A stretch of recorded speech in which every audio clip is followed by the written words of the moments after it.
తెలంగాణలో నేరాలను నియంత్రించడం సహా ప్రజల భద్రత పెంచడానికి అవసరమైనటువంటి చర్యలపై రాష్ట్ర డీజీపీ జితేందర్ అధ్యక్షతన సమావేశం జరిగింది.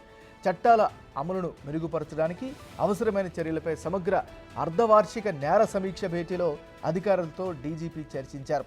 సమావేశానికి అన్ని జిల్లాల ఎస్పీలు, కమిషనరేట్ల సిపిలు, జోన్ల ఐజీలు, రేంజ్ డిఐజీలు, స్టాఫ్ అధికారులు హాజరయ్యారు.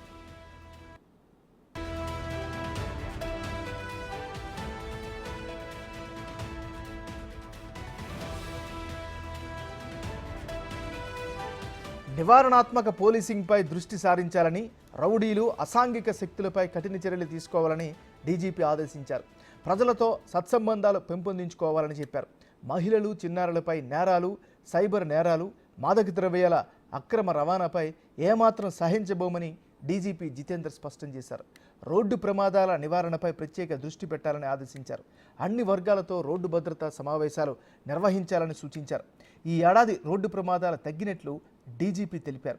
మరణాలు తగ్గించేందుకు ప్రధాన ప్రాంతాలను గుర్తించి చర్యలు తీసుకోవాలని సూచించారు.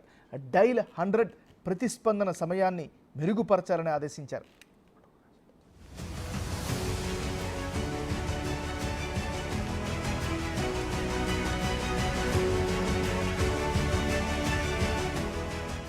సిఐడి అడిషనల్ డీజీపీ శిఖా గోయల్ నేరాల ధోరణులపై వివరణాత్మక ప్రదర్శన ఇచ్చారు.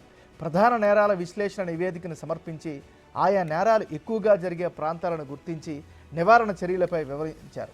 మాదక ద్రవ్యాలు, సైబర్ నేరాల నివారణకు యుద్ధ ప్రాతిపదికన కార్యాచరణ చేపట్టాలని నిర్ణయించారు.